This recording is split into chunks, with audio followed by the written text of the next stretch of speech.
नमस्ते अस्तु भगवन् विश्वेश्वराय महादेवाय त्र्यम्बकाय त्रिपुरान्तकाय त्रिकाग्निकालाय कालाग्निरुद्राय नीलकण्ठाय मृत्युञ्जयाय सर्वेश्वराय सदाशिवाय श्रीमन्महादेवाय नमः।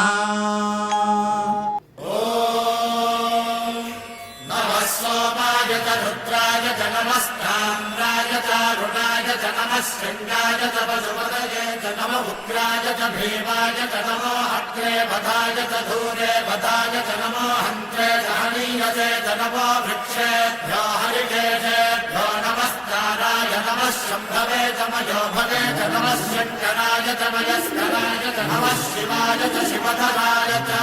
जय श्रीनिवास जय वेङ्कटेश वृषशैलनाथ श्रीपद्मनाभ वैकुण्ठनाथ जय विष्णुतेज राजाधिराज तव जय जय जय देवाधिदेव जय वासुदेव श्रीरामचन्द्र जय कल्किरूप शौरीश मोदभेदी निनाद जय जय जय जय जय जय।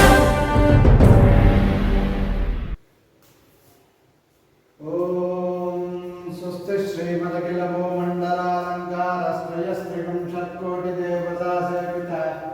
श्रीकामाक्षी देवी सनाथ श्रीमदेकाम्रनाथ श्रीमहादेवी सनाथ श्रीहस्तिगिरिनाथ साक्षात्